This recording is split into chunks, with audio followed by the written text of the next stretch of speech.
کوئی تیری بہن بیٹی پہ مار رہا ہوگا، جا کے پتہ لگا۔ اب اگر لائٹ آئی تو ایسا جواب دوں گا، ایسا بولوں گا کہ بھاگ جاؤ گے شرم کی وجہ سے۔ سیدھے آنکھ پہ گئی، بتائیے کچھ۔ اس کی ریزز اتنی خطرناک ہوتی ہیں کہ آپ اس کا اندازہ نہیں لگا سکتے۔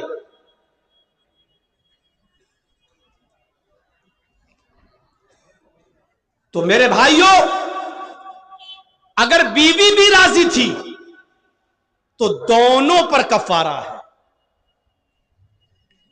اور اگر بیوی راضی نہیں تھی، صرف مرد نے اس کو بلایا، ہاتھ پکڑ کے کھینچا اور اس کے ساتھ ہم بستری کر لی، تو عورت صرف وہی روزہ پورا کرے گی جس روزے کی حالت میں اس سے ہم بستری کی گئی، اس کا وہی روزہ خراب مانا جائے گا، وہ بعد میں پورا کر لے گی، رکھ لے گی۔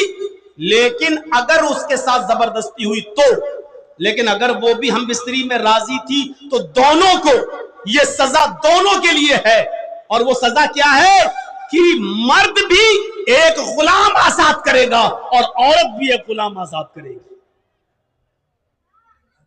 پھنس گیا ہوگا بیچارہ پوچھنے والا، اب سوچ رہا ہوگا کہ اب تو وہی جانتا ہوگا کہ دونوں راضی تھے کہ ایک راضی تھا، اب تو وہی جانتا ہوگا نا۔ تو ایک غلام آزاد کرے گا مرد، اور اگر عورت بھی راضی تھی تو وہ بھی ایک غلام آزاد کرے گی۔ دیکھیے غلام کو آزاد کرنے پر کتنا زور دے رہے ہیں محمد رسول اللہ صلی اللہ علیہ وسلم، اس غلامی کی زنجیر سے نکالنے کی کیا مہم چلائی اللہ کے نبی نے۔ اور اگر ایک غلام آزاد کرنے کی طاقت نہ ہو تو وہی 60 روزے مسلسل کنٹینیو پے در پہ، اگر صرف مرد راضی تھا عورت نہیں تو صرف مرد پورے کرے گا، عورت صرف وہی ایک روزہ پورا کرے گی، بقیہ 60 نہیں۔ لیکن اگر عورت بھی راضی تھی تو عورت وہ روزہ بھی پورا کرے گی اور بعد میں 60 روزے بھی مسلسل کنٹینیو پے در پہ وہ بھی رکھے گی۔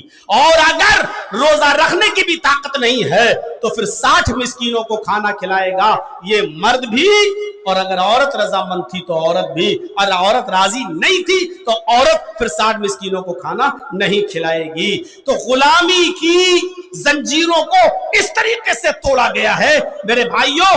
یہ مہم چلائی تھی محمد رسول اللہ صلی اللہ علیہ وسلم نے۔ حضرت عمر فاروق رضی اللہ تعالیٰ نے ایک جنگل میں تھے اور وہاں ایک چرواہا بکریاں چرا رہا تھا۔ حضرت عمر فاروق کو بھوک لگی، آپ اپنے ساتھیوں کے ساتھ